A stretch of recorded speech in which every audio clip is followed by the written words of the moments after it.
Hello everyone, welcome back to the channel. I am Mad Capper, and this is another video on Raid Shadow Legends. First of all, season's greetings. It is December, it is a time for celebration, and you can see they have festived up the Bastion. I love it, and I'll tell you why I love it, because a lot of people last year trolled the fact that they only had a tree out there. And it was a little bit, it had some snow and a tree. And it seemed to be very underwhelming when a lot of games actually go the extra mile. Well, touche, Plarium, touche. This is absolutely the extra mile. The lights, it looks good. I think that's the most important thing to me, is it looks good. I love the skating rink, and you watch them every once in a while. They'll twirl and fall, or just fall. I mean, he is an orc and skating. Oh, just once I want to see her land that triple Lutz. I feel like she can land it if she just gives it a little more effort. Maybe by the end of the season, she'll be able to do that. So, also, I'm joining in. This is actually Christmas music, but the good thing is it's lo-fi. It's not really traditional Christmas music. It's more seasonal music, and it's just a nice lo-fi background music to play with. So I hope you guys appreciate it without it being too much like, oh my god, I can't believe I'm going to listen to another Christmas song. On a sidebar, if any of the devs happen to watch this and you can make this dude, I want one of these two. I want them for my channel. I want this to, I will remove the evil Santa smiley, which I have been using since Counter-Strike 1.6. That's how long I've been using that icon as kind of my persona, and I will change it in a heartbeat if you can give me one of those armored snowmen. I will change all my Twitch shit. I will change my Discord, everything for one of those suckers. They're absolutely amazing. I love them. Anyway, let's get on to the video. So we're going to talk about masteries today. One of the most asked questions I get in Twitch and on YouTube videos is, what are the masteries? If I forget, I get lambasted if I forget to post masteries or put them in the video. So what I wanted to do today is go over the basics of masteries and kind of how I decide to build out masteries for my champions, so that maybe when you get a champion, you're going to start to feel more comfortable doing them yourself without always having to resort to a guide from another player. Keep in mind that players are using champions for specific reasons on their team, and if they're doing that, they may not need the same masteries you do. So you being armed, at least being armed with the knowledge of how you kind of go through masteries, the better. What we're going to do is, first I'm going to go through the basics of the masteries, how the masteries work, the mechanics of the masteries. Then we're going to go through where certain masteries are needed and where they are not. And then finally, we're going to gear out one of my champions. We're going to reset his skills, and we're going to walk through both an attack-based champion or a damage-based champion and a non-damage-based champion to kind of give you an idea of how I make my decisions when it comes to gearing out or the masteries on two different champions. So we're spending a little gems just for you guys. You're welcome. So without further ado, let's get into it and talk about masteries.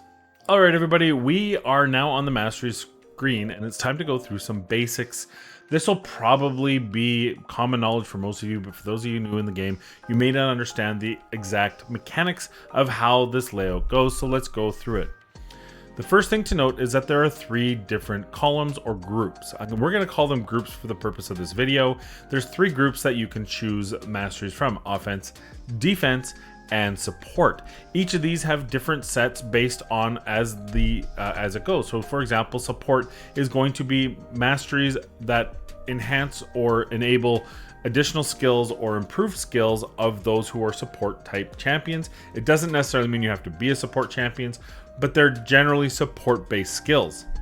Defense helps mitigate through resistance, through defense, through damage mitigation, through damage transference, those sort of things. And finally, offense is typically about dealing more damage. Within these, there are what we refer to as tiers. There are 6 tiers, and these are the individual rows here: T1, T2, T3, 4, 5, and 6.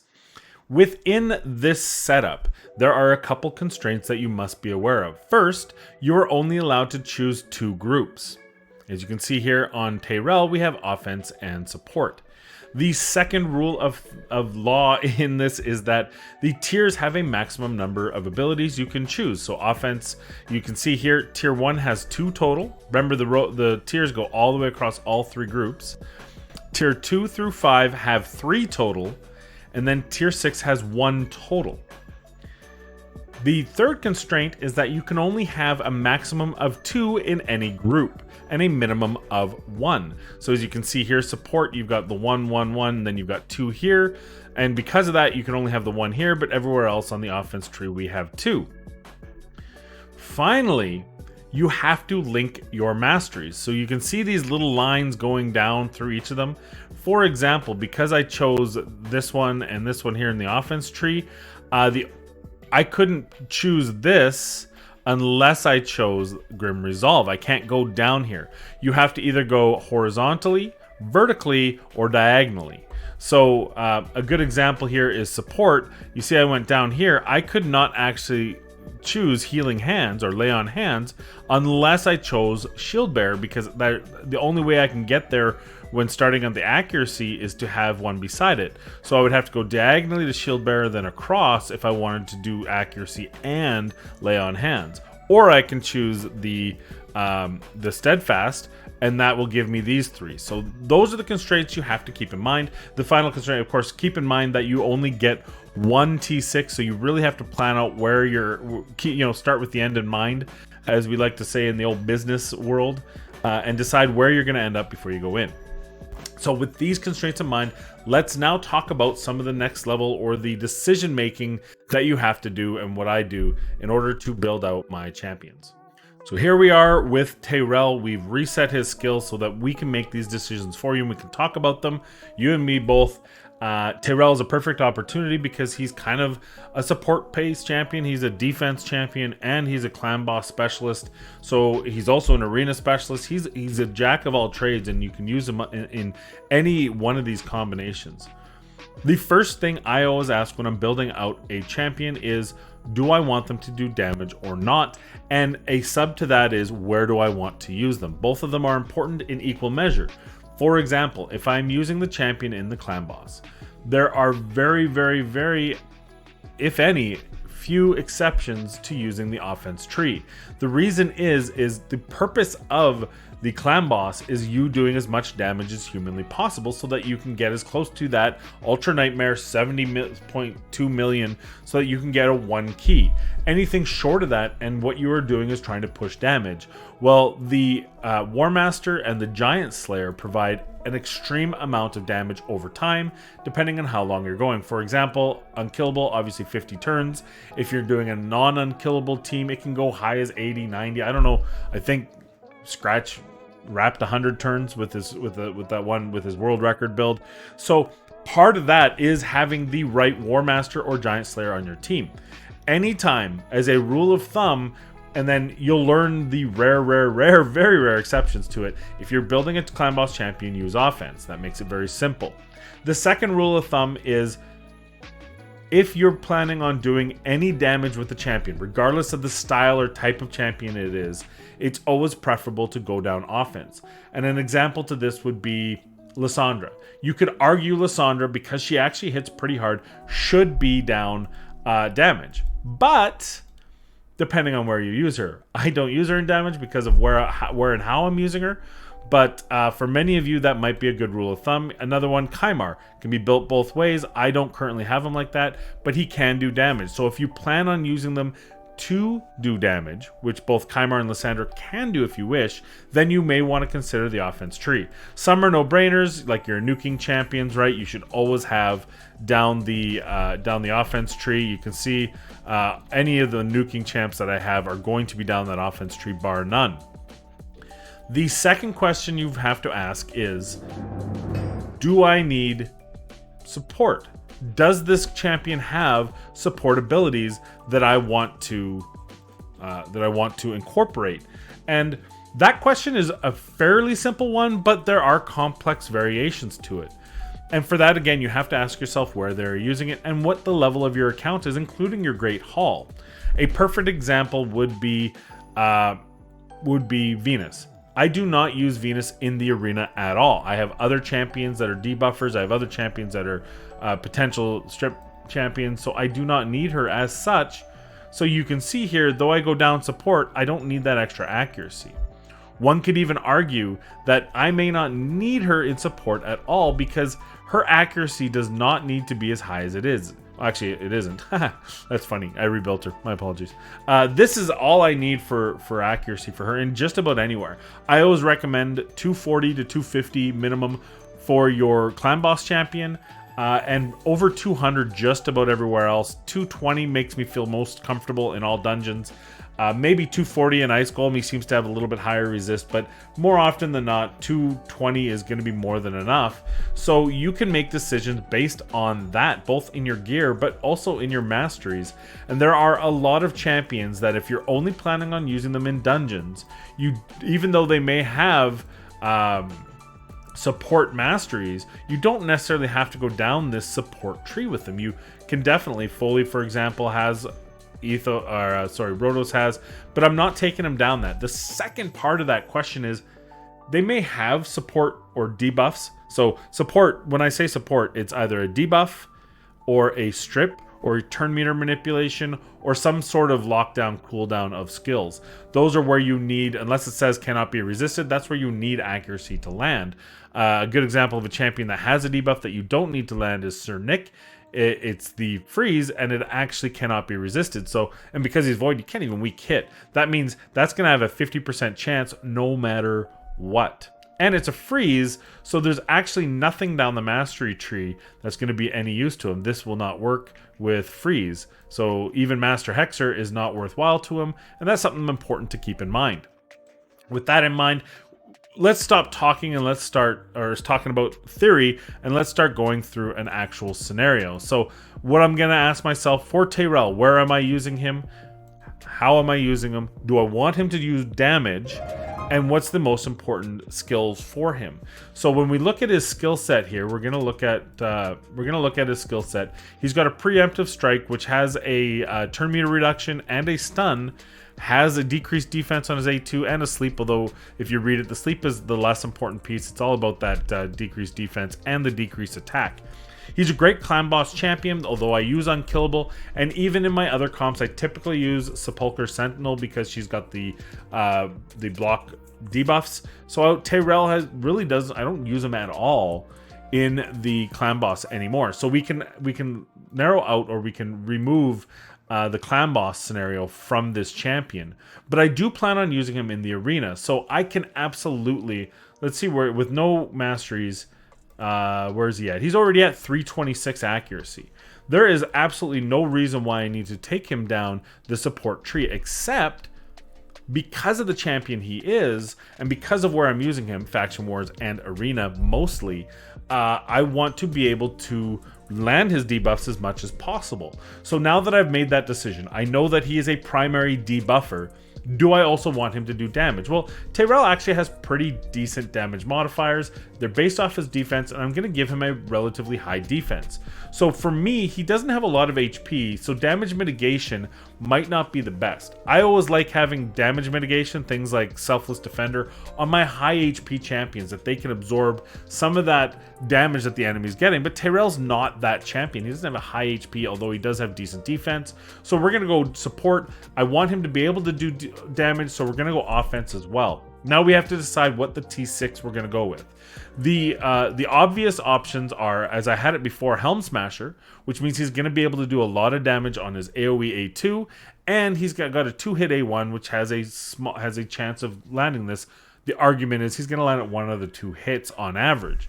The other option is to go down Eagle Eye. Because he's landing a debuff, actually several debuffs, it is imperative that I land those as much as possible, especially when I'm bringing him into 3v3 arena, where I often use him, especially with the advanced quest, I often use him in those scenarios to hit champions. So what we're going to do, what I've decided on this champion, I'm changing him, which is why I'm using him as the example and spending the silver on it, is while the argument could definitely be made for War Master, because that way I can use him in Clan Boss if I ever want to. Not going to do it.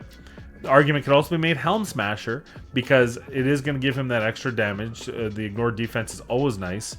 And you could even make the argument for Flawless Execution if you're going to build him out to be a nuking champion. But for me, I want him to land those debuffs on the hardest of enemies. So we're actually going to go down this route right here. Now, what am I picking? HP versus accuracy. I'll tell you right now, any support, here's the problem with this. Lay hands. It increases the value of heals cast by 5%. 5%. And that's a multiplicative 5%. So for example, say you heal for 20,000. This is going to do 1,000 extra on the heal. So the 20,000 heal, it's 5% of the 20,000. It doesn't make that. So if it's a 20% of max HP on the heal, right? And that comes out to 20,000. That's actually not the amount of heals you're going. This isn't going to be 25% of your max HP. It's going to be 20% of your max HP, and then 5% of whatever that resulting value is, and that's what multiplicative means, as opposed to additive, which adds all the values together and then creates the calculation. Absolutely infuriates me. I don't like it. I think it makes it useless. So my high recommendation is to ignore any of the improved heal ones unless their heal is so ridiculous. Minara is a good example. Her heal is with the shield and everything extra. It's the only time I think I've actually recommended going down the heal line, because honestly, unless you need to get to like timely intervention and there's no other easy way to get there, it's kind of a useless skill. Same with the shields. Although you could argue on champions that are doing 40% shields, 50%, those sort of things, like Cernic, and Valkyrie, maybe like there it might be good because you're talking about 40%, not 20%. So the number starts getting a little bit bigger and a little bit better. So I would absolutely think of it that way. But for this champion, we're definitely going to be going down accuracy side because, again, I want those debuffs to land. That's my most important thing here. He doesn't have heals, but if he did, I wouldn't go down there anyway. And so most champions, I like going down accuracy if they need it. If you have a healing champion that doesn't need accuracy but needs timely intervention, and we'll talk about timely intervention in a minute, then you could argue going down, like Apothecary doesn't actually need. For example, I would actually go offense defense with Apothecary most of the time, but for example, you're using him in the arena, you want to get down to things like extended a buff extension. You may consider just bringing him down the heal line just to get to your goal. So those are the slim exceptions to what I am talking about. There was a time when people ignored Lore of Steel all the time, but this is no longer the case. Lore of Steel is going to be ask yourself, are you using anything that has base stat bonuses? And that is the artifact sets that directly enhance your base stats when put as a set. So think of life set, think of immortal set, think of speed set, attack, etc. If it's a set and it's just the bonus.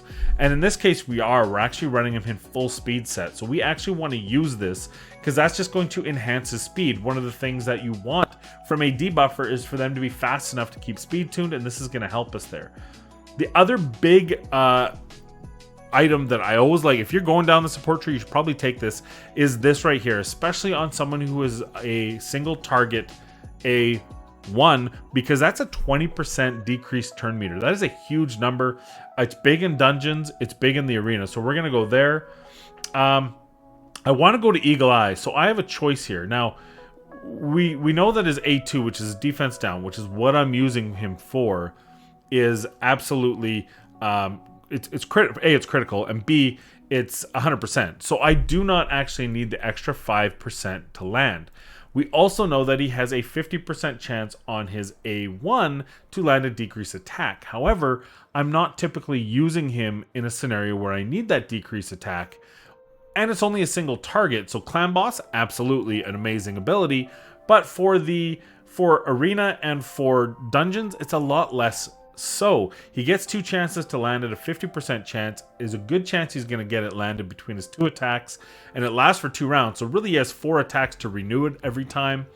I'm not too worried about it for the scenarios I'm putting him in, but I do like the 30% chance to extend the duration of any debuff cast by this champion, except for the exceptions. Now that helps both his A1 and his A2, and getting a 3-turn defense down or a 3-turn attack down is definitely worthwhile to me. And like we talked about, we're gonna go with Eagle Eye. So that's exactly how I decide to do a champion. On the offense side, I've decided not to go this way, but we still want him to do some damage. Crit rate is 5% of a total 100%, much bigger than attack being 75, especially if this is a defense champion, so that's a dead ability. But when you consider it even from the perspective of attack-based champions, 75 attack is not as significant as 5% crit rate. Crit damage is even greater. 10% crit damage can be a difficult stat to get because it's kind of a secondary stat that you think about other than your amulet and your gloves for attack-based champions. So always a good one.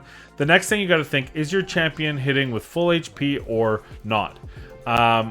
In this case, he's probably going to be hitting with full HP, but you also have to keep in mind that this hit right here is one of the best hits in the game. It's an extra 8% for the first hit on each enemy. Now, he's going to be starting with his A2, which is an AoE, so he's going to get an 8% extra damage on his A2 on every enemy all at once if I'm properly speed tuned. So I really want this. So I have to make the decision, do I go here and then here, or do I just go here, which is 50% or less? Now, keep in mind in dungeons, he might have less than 50% HP at times, and so this might actually come into play more often. What I've decided to do, and actually I should mention one more thing, if I plan on not using him with a buff strip, then I probably want to look at Shield Breaker as well. And here's the little secret, I'm going to go Shield Breaker. When you have this champion, you're not using Madame Saris is kind of the rule of thumb. And so typically you're boosting or double boosting, debuffing, nuking. And in this case, he doesn't have a strip. So there's going to be shields on these champions some of the time. And this is just going to help me get rid of those shields, clear the shields so that my nuker has a better chance of hitting. So I think this is an absolutely amazing skill for Tyrell, but it's a skill that only a few champions are good with. Most champions, like nukers for example, you don't necessarily want with that because you're going to be putting a buff stripper in play with them. For example, my Foley, I wouldn't put this out there because instead I would rather go for the damage and let the previous champions do something about that. If none of my champions can move their shields, I'm probably in trouble anyway. And then, like I said, this is one of my favorite abilities down the attack tree, especially for the arena. Also, we got to decide, do we want this, which increases damage inflicted to targets with stun, sleep, fear, true fear, or freeze? Good with some champions.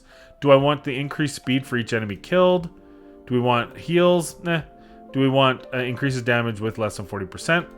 So he's going beforehand. For mop-up, the less than 40% might be a good idea. And also keep in mind that this higher max HP, he typically doesn't have high HP, so that might be worthwhile. And this right here, default skill, really good for dungeons, really good for clan boss. Kill streak, really good in the arena, obviously. But each enemy killed by this champion, he's not killing a whole lot of champions necessarily. So what I want to do is, if he happens to kill a champion, I'm going to give him extra speed. We only get one skill here, so we have to decide where we're going to end up. And I think I want the extra damage. So we need to go here. Hey, you know what? If any of my team's dying, and then we're going to go right here. So our last one, I'm actually going to go here, and I'm going to increase speed for each dead ally. Or, yeah, we already said we don't want that one. So this is how we're going to make it look. This is how I'm building out the champion, and that's kind of my thought process when I go through the champions. We can do this one more time for you. I know this is a long video, but I want to do this one more for a champion that isn't offense-based, just to give you an idea, once again, what kind of decision-making process you go through. I have to find a champion that I wanted to fix. And of course, you can never remember which those are. That's an interesting build on him. I want to talk about it. Oh, I need to finish his. Venisal?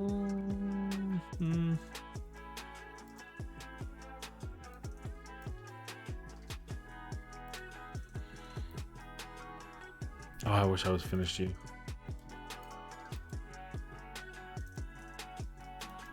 Really?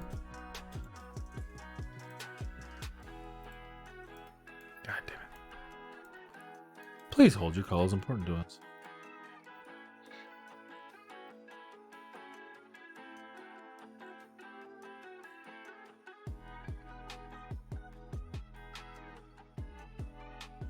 I think Blood Gorge might be no, because he's offense. We already did an offense support one. Yeah, we'll do Thenisal. So let's do this again. This time it's with a champion. So this is a champion that I don't use in the clan boss, so I don't need War Master again. I'm not going to go down the offense tree. And he doesn't do a lot of damage, so offense is really out of play. I can potentially use him in the arena, so I do want that open to me. But his primary is his A2, which is a self buff and a heal.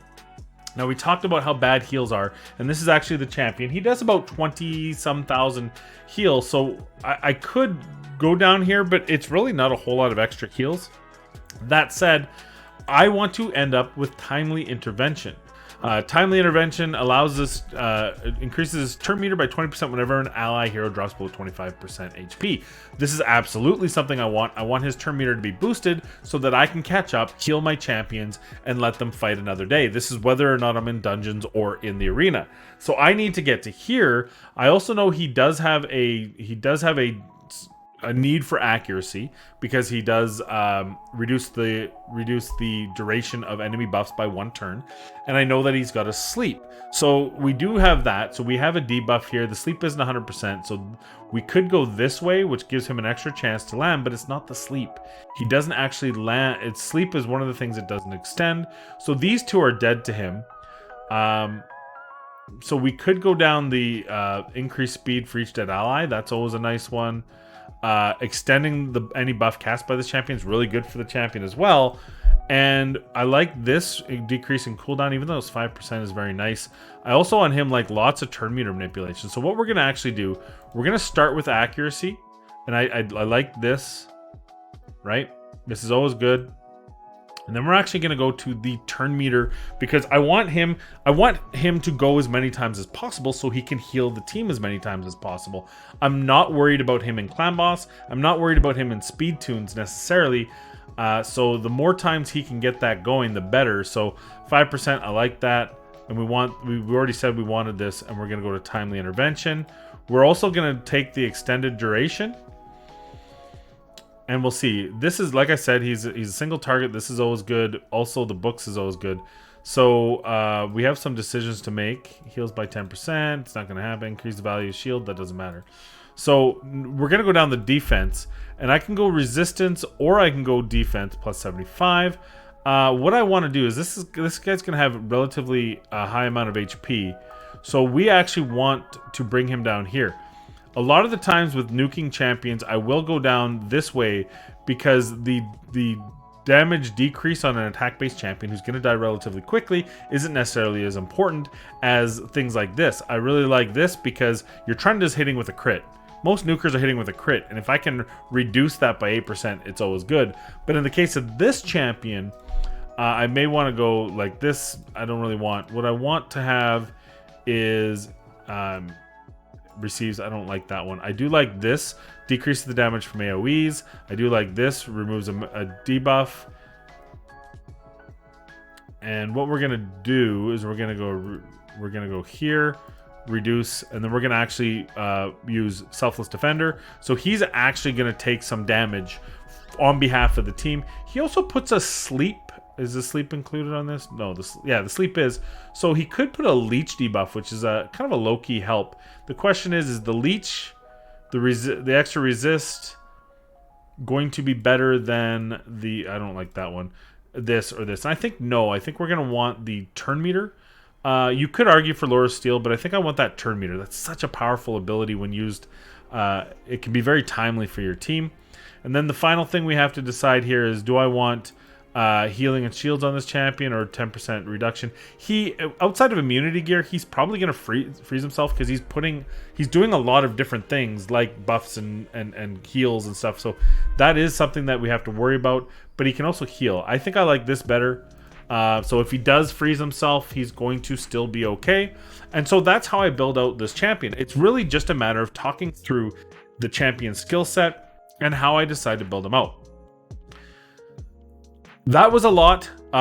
It's a longer video. I think there's probably a lot of rambling on, but I hope at some point this was a little more helpful in getting some insight on how to build different types of champions for different needs.